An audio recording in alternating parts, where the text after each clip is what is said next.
My dear student, today we will learn very important numericals of chapter number 2, unit and measurement, standard 11 physics subjects. So let's start. Question number 8. Answer the following question. Question given that है, आपको read करना है proper way में और उसके बाद इसका answer बताना है. तो ए है क्या, यू आर गिवन ये थ्रेड एंड मीटर स्केल. आपको थ्रेड दे दी जा रही है और मीटर स्केल. फिर कुछ कह रहे हैं, how will you estimate the diameter of the thread. तो डायमीटर ऑफ द थ्रेड आपको मेजर करना है. तो क्या करोगे आप, मीटर स्केल से क्या है, आप थ्रेड की डायमीटर निकाल पाओगे? नहीं निकाल पाओगे. फिर क्या करोगे? तो हमें क्या करना है, इस वायर को हम, जो थ्रेड है, वायर नहीं कह सकते, थ्रेड है, तो थ्रेड को हम किसी सिस्टम में, किसी भी सर्कुलर ऑब्जेक्ट में क्या करेंगे, रैप करेंगे, उसको क्या करेंगे, लपेट देंगे. फिर क्या करेंगे, उसकी जो लेंथ है वो तो हमें पता ही है. तो length divided by number of turn, कितने उसमें फेरे हुए, कितने टर्न्स हुए किसमें, थ्रेड में, वो फार्मूले से हम उसको निकाल सकते हैं. तो यहाँ पे सिंपल भी, ऐसे तो हम मीटर स्केल से इसका डायमीटर निकाल ही नहीं सकते. तो हम निकालेंगे कैसे, ये फार्मूला लगा सकते हैं. कौन सा फार्मूला, नंबर, हमें क्या बताना है, डायमीटर ऑफ क्या, thread. Diameter of thread equal to क्या लिखेंगे, लेंथ ऑफ थ्रेड. ठीक है, length of thread and number of turn. कहने का मतलब कि जितना टर्न, जैसे हमने कोई सिलेंडर ले लिया इसे, ठीक है, उसी के सिलेंडर के ऊपर इस थ्रेड को क्या करेंगे, रैप कर देंगे. किसको, थ्रेड को. नंबर ऑफ थ्रेड में क्या होगा कि इसकी लेंथ हमें पता है थ्रेड की कितनी है और इसमें कितने रैप हुए हैं, मतलब कितनी बार उसको हम टर्न किए हैं, तो वो काउंट कर लेंगे. और उसके बेसिस पे जब हम कहते हैं लेंथ ऑफ द थ्रेड और नंबर ऑफ टर्न, तो हमें थ्रेड की डायमीटर्स हमें मिल जाएगी. ठीक है, तो in this way we can find. Okay, question number B पे चलते हैं. अभी सी बी है. तो क्वेश्चन नंबर बी में है, ए screw gauge has the pitch of the 1 mm and 200 divisions on the circular scale. कहने का मतलब कोई स्क्रू गेज है जिसकी पिच क्या है, 1 mm है और उसमें number of division 200 circular rating पे है. Do you think it is possible to increase the accuracy of the screw gauge arbitrarily by the increasing the number of division on the circular scale. Question कह रहे हैं, क्या ये possible है कि screw gauge की सर्कुलर रीडिंग को हम बढ़ा दें, मतलब 100 से 200 कर दें, तो क्या उसकी एक्यूरेसी बढ़ जाएगी? आपका विचार क्या है, आप क्या सोचते हैं इसके बारे में, बताएंगे क्या? अगर सर्कुलर स्क्रू गेज तो देखा ना आप लोगों ने, नहीं देखा? अच्छा चलो बता देते हैं कैसे होता है. ये स्क्रू गेज बना देते हैं. ये तो ए का रहा आंसर, ये बी का. ये स्क्रू गेज होता है. ठीक है, लैब में भी आपको दिखाएंगे हम. ओके, तो ये है स्क्रू गेज. ठीक है, ये कुछ ऐसा होता है और यहाँ पे इस शेप का स्क्रू गेज होता है. यहाँ पे सर्कुलर रीडिंग होती है यहाँ पे. ठीक है, और इसके बीच में ऑब्जेक्ट रखते हैं. ये स्क्रू गेज का सिंबल है. ठीक है, तो जानकारी के लिए आपको, आप देखोगे. तो अब यहाँ पे हम क्या कह सकते हैं, नंबर ऑफ डिवीजन अगर सर्कुलर का बढ़ा देंगे, क्योंकि सर्कुलर रेटिंग का जो लीस्ट काउंट होता है वो क्या होता है, स्क्रू गेज का लीस्ट काउंट. और जिसका लीस्ट काउंट जितना कम होता है वो उतना ज्यादा एक्यूरेट मेजर कर सकते. Least count of screw gauge. ठीक है, स्क्रू गेज का लीस्ट काउंट बताना है तो फार्मूला क्या होता है, pitch by number of division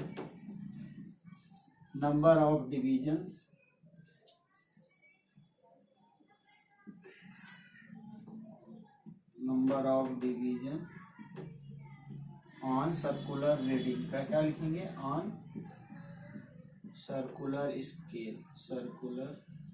इसमें मिल जा रहा है सर्कुलर स्केल. ठीक है, मतलब जो सर्कुलर जितने डिवीजन होते हैं पिच उतनी, और मतलब उसका लिस्ट काउंट उतना कम आएगा. अगर 100 था तो कुछ आता है, तो अगर 100 हो, पिच यहाँ 1 mm है, तो इसके बेसिस पे 200 होगा, तो इसकी पिच कम हो जाएगी 100 के मुकाबले. तो आंसर लिखना है आपको एस. इस आर्बिट्री जो इसकी वैल्यूज है, कहने का मतलब जो एक्यूरेसी है वो बढ़ जाएगी. क्यों बढ़ जाएगी, नंबर ऑफ डिवीजन बढ़ जा रहा है तो उसका लिस्ट काउंट कम हो जाएगा, जिसके बेसिस पे हम कह सकते हैं क्या कह सकते हैं कि अगर नंबर ऑफ डिवीजन इस सर्कुलर रीडिंग में इसको केस की बढ़ा देंगे तो एक्यूरेसी रेट बढ़ जाएगा, ओके, इंक्रीज हो जाएगा। तो ये क्वेश्चन हो गया, ओके। तो आपको खाली फार्मूला से बता देना है, इतना क्लियर हो गया। थ्योरी बेस्ड क्वेश्चन है, आप सेंटेंस अपने आप बनाना, ओके। चलो सी क्वेश्चन पे आते हैं, okay. Question number C of question number 8, the mean diameter of the thin brass rod is to be measured by vernier callipers and why is the set of the 100 measurement of diameter expected to the eld more than reliable to estimate than a set of the 5 measurement only। यहाँ पे question पूछा गया है कि vernier callipers के द्वारा किसी system को, किसी ऑब्जेक्ट को अगर 100 टाइम मेजरमेंट किया जाए या उसकी डायमीटर को मेजरमेंट किया जाए तो 5 टाइम मेजरमेंट करने से ज्यादा रिलेवेंट है। हाँ, क्योंकि यहाँ पे जो रैंडम एरर होती है वो कम से कम होने की संभावनाएं हो जाती हैं। पॉजिटिव रैंडम जो एरर है वो कम होगी, इसलिए मैनी टाइम्स, मतलब अगर हम 100 मेजरमेंट अगर हम कर रहे हैं किसी भी इंस्ट्रूमेंट जो थिन ब्रास की डायमीटर मेजर करने में वर्नियर कैलिपर्स के द्वारा, अगर उसको हम ज्यादा टाइम्स मेजर करेंगे तो उसकी वैल्यू ज्यादा करेक्ट आएगी। तो इसलिए ये हम कह सकते हैं कि 100 measurement of the diameter respect to the old more than reliable to the set of the 5 measurement, क्योंकि 5 मेजरमेंट से बेटर है कि 100 मेजरमेंट हो जिसके बेसिस पे 100 मतलब रैंडम पॉजिटिव एरर कम से कम होगी और हमें ज्यादा एक्यूरेट वैल्यूज मिलेगी, ओके। तो लिखने की जरूरत नहीं, आप वन वर्ड में लिख लेना, ओके। तो कहने का मतलब हमें क्या लिखना है कि 100 measurement is more relevant to the 5 measurement, ठीक है। तो क्या लिखूं इसमें, आपको लिख लेना, okay. Okay, now question number 9, the photograph of the house occupies the area of, कितना ऑक्युपाई कर रही है area, 1.7 centimetre on the 35 mm slide. हमारी स्लाइड कितनी है, 35 mm की स्लाइड है। The slide is projected on the screen, projected कितने पे, किसी स्क्रीन पे प्रोजेक्ट किया गया है। स्लाइड है 35 mm, इसका हमें जरूरत नहीं है तो खाली बताया गया। And the area of the house on the screen is 155 metre square. कहने मतलब जो हमारी स्क्रीन की घर की एरिया है वो कितनी है, 1.5 metre square. What is the linear magnification of the projector screen arrangement, हमें लीनियर मैग्निफिकेशन बताना है। लेकिन उससे पहले हमें क्या बताना है, मैग्निफिकेशन बताना है, ठीक है। और जो दिया गया है पहले वो लिख लो, एरिया ऑफ गिवन दैट। चलिए क्या दिया गया है, क्या दिया है, नहीं बताओगे, दिया है area of image, area of image, area of object. हाँ, ऑब्जेक्ट कितना दिया है, 1.7। एरिया ऑफ ऑब्जेक्ट कितना दिया है, 1.75 सेंटीमीटर स्क्वायर, ओके। और दूसरा क्या दिया है, area of image, area of the house of the image, मतलब एरिया ऑफ इमेज अगर हम कहें तो दिया है 1.55 मीटर स्क्वायर। अब इसको सेंटीमीटर में कन्वर्ट करोगे तो 1 मीटर में कितने सेंटीमीटर होते हैं, 100 होते हैं। तो यहाँ पे लिख सकते हो 1.55 इंटू 100 सेंटीमीटर होल स्क्वायर, ठीक है। तो हम यहाँ पे लिख सकते हैं क्या, 1.55 × 4 centimetre square, okay. We want to find the magnification. तो मैग्निफिकेशन का फार्मूला क्या होता है, हम लिखेंगे मैग्निफिकेशन MA से डिनोट करते हैं। इसका फार्मूला होता है, क्या होता है बताओगे, नहीं बताओगे, एरिया ऑफ इमेज होती है, area of image upon area of object. Substitute this values, value को पुट करिए। इमेज कितना है ये दिया गया आपके पास है सामने, क्या लिखोगे 1.55 इंटू 10⁴ और ये लिखोगे 1.75, ओके। और इसको सॉल्व करिए। अगर आप इसको डिवाइड करते हो तो इसकी वैल्यू 1.5575 को अगर डिवाइड करते हो तो कितना आएगा, 0.8, हाँ बोलिए 88 इंटू 10⁴, ठीक है, ये वैल्यूज आएगी। लेकिन हमें क्या निकालना है, लीनियर मैग्निफिकेशन निकालना है। क्या निकालना है, लीनियर, लिखिए लीनियर मैग्निफिकेशन।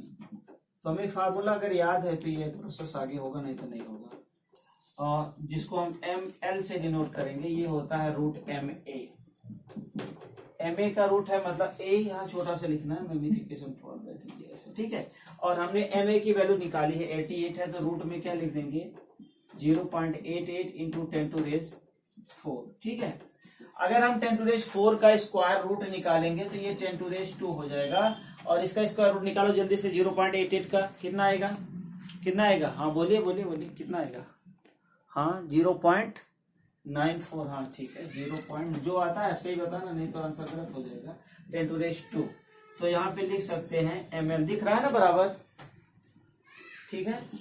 थोड़ा और बड़ा लिखूंगा ऐसा, ml इक्वल टू क्या आएगा, अब इसको 100 से मल्टीप्लाई कर दो तो कितना हो जाएगा 94.11, ठीक है। तो दिस इज योर आंसर। तो in this way you can find the answer of question number 9। Okay okay, now question number 10। यहाँ पे हमें सिग्निफिकेंट वैल्यूज बतानी है। आप लोगों को पता है कि प्रीवियस वीडियो में आपने इस चैप्टर में बहुत अच्छी तरह से सिग्निफिकेंट्स के रूल पढ़े हैं, उसी का यूज करना है। हमें बताना है कि सिग्निफिकेंट क्या है। State the number of significant figures in the following, जो दिया गया है उसमें सिग्निफिकेंट बताना है। चलिए अब पहला है, इसमें फर्स्ट ए है, आपको बताना है क्या होगा सिग्निफिकेंट। कौन बता सकता है? इस वैल्यूज को आपको देखना है, इसका सोल्यूशन इसी के साथ ही है। 0.07 मीटर स्क्वायर है, आप ध्यान से देखिए। तो ये नंबर क्या है, 1 से कम है। और आपने ये पढ़ा था कि अगर कोई डेसिमल के बाद 0 होता है और उसके बाद नॉन जीरो नंबर्स होते हैं, तो ये रूल्स नंबर 3 के अकॉर्डिंग हम क्या कह सकते हैं कि डेसिमल के राइट साइड और नॉन जीरो के पहले वाले जीरो क्या होते हैं, सिग्निफिकेंट नहीं होते हैं। तो क्या सिग्निफिकेंट इसका क्या आएगा 0.007। यहाँ पे मत लिखो, तो क्वेश्चन है, सोल्यूशन हम यहाँ कर रहे हैं, ठीक है। चलिए यहाँ पे लिखते हैं सोल्यूशन। तो इसका सोल्यूशन कर रहे हैं हम ए का, तो हम क्या लिखेंगे 0.007 मीटर स्क्वायर है। तो ये 1 से छोटा है, लेस है। और इसमें जो राइट साइड जीरोज हैं वो ये होते हैं डेसिमल के, और इसके नॉन जीरो के पहले वाले जो वैल्यूज होती है वो सिग्निफिकेंट नहीं होती। तो सिग्निफिकेंट कितने होंगी, खाली 7 डिजिट ही से सिग्निफिकेंट होगा। तो हमें इसका सिग्निफिकेंट वैल्यूज क्या होगी, इसको हम अगर सिग्निफिकेंट लिखे तो गिवन नंबर का जो है सिग्निफिकेंट कितना आएगा, सिग्निफिकेंट नंबर कितना है 1 ही होगा, एक सिग्निफिकेंट होगा, 7 नंबर ही सिग्निफिकेंट है। इसी तरह से अगर हम बी में देखें तो क्या है 2.64 10⁻24। तो इसके अगर 100 से इसको पावर से मल्टीप्लाई करोगे तो ये क्या हो जाएगा 0.0000 आएगा। तो फर्स्ट रूल है non zero numbers are significant, जो फर्स्ट रूल के अकॉर्डिंग हम कह सकते हैं। तो इसमें सिग्निफिकेंट कितने होंगे 1 2 3, मतलब क्या कौन सा क्वेश्चन है 2.64 10⁻24। तो ये कंसीडर किया नहीं जाता, 10⁻4 का सिग्निफिकेंट माना नहीं जाता। तो जो डिजिट है उसी पर हम सोचेंगे। तो ये हमारे पास 3 डिजिट है और तीनों नॉन जीरो इंटीजर है, तो हमें कुछ सोचना ही नहीं है। ये भी सिग्निफिकेंट है, ये भी है। तो टोटल इसके सिग्निफिकेंट कितने होंगे, सिग्निफिकेंट कितने होंगे 3 होंगे। चलो ठीक है, वेरी गुड। चलिए थर्ड में आते हैं। थर्ड क्वेश्चन है आपके सामने, कितना है 0.2370। रूल नंबर 4 क्या कहता है कि कोई नंबर 0 से छोटा है और डेसिमल में ट्रेलिंग नंबर है। ट्रेलिंग नंबर क्या है 0 है, लास्ट वाली टर्मिनेटिंग नंबर 0 है। तो डेसिमल नंबर के राइट साइड में लास्ट जो ट्रेलिंग नंबर या टर्मिनल नंबर टर्मिनेटिंग नंबर है वो अगर 0 होता है तो वो सिग्निफिकेंट होता है। तो ये तो सिग्निफिकेंट ऑलरेडी है, ये भी सिग्निफिकेंट है, ये तो है नहीं, लेकिन ये भी सिग्निफिकेंट कंसीडर होता है। तो इस तरह से रूल्स अगर हमें पता है तो आंसर हम फटाफट सही निकाल लेंगे, ठीक है। अब आता है डी पे। डी क्वेश्चन में क्या है 0. वही सेम ही है, नहीं ABC 70 था, ये भी वही है। यहाँ पे क्या है 6.320, ठीक है, क्या जूल है। तो यहाँ पे क्या होगा डेसिमल के राइट साइड में टर्मिनेटिंग नंबर 0 है, तो यहाँ पे सिग्निफिकेंट भी वही होगा, ठीक है। सिग्निफिकेंट क्या होगा बोल नहीं सकते क्या, बोलो कितने होंगे, ये भी होगा, ये भी होगा, ये भी, तो कितना होगा 4 होगा। Very good. अब हम चलते हैं ई क्वेश्चन पे। ई पे क्या है 6.032, क्या है 6.032 न्यूटन मीटर की पावर -2। अब देखिए यहाँ पे अगर किसी नॉन टर्मिनेटिंग नंबर के बीच में 0 होता है तो वो भी सिग्निफिकेंट होता है, तो ये तो सिग्निफिकेंट ऑलरेडी है ही है, तो इसका भी सिग्निफिकेंट सबका 4 ही आ रहा है। अजीब सी क्वेश्चन है, सब एक जैसे हो गए 4। चलिए अब इसका आपको बताना है एफ। क्वेश्चन मैं लिख देता हूं फिर से एक बार, 0.000632 लो, इसका बताना है आपको। देखो यहाँ पे ये नंबर 0 से कम है, 0 के डेसिमल के राइट साइड जितने 0 होते हैं नॉन 0 से पहले, तो ये 3 नंबर हैं ये, तो ये सिग्निफिकेंट नहीं होते हैं। ठीक है, तो सिग्निफिकेंट क्या होगा, ये 0 होगा, हाँ होगा, क्यों, क्योंकि ये नॉन 0 के बीच में है, तो ये भी सिग्निफिकेंट, ये भी सिग्निफिकेंट, तो कितने हो जाएंगे सिग्निफिकेंट, कितने हो जाएंगे सिग्निफिकेंट, नहीं बता रहे हो, 4। Very good. अब इसका मतलब सबको क्लियर हो चुका है, ये 4 होगा। तो in this way you can find the answer. Okay, any doubt anywhere, any doubt you can ask, क्योंकि आपको अगर सिग्निफिकेंस की डेफिनेशंस मतलब इसके रूल्स पता है तो easily you can find. Okay, तो राइट डाउन, नहीं जरूरत है लिखने की, कोई बात नहीं फिर। ओके।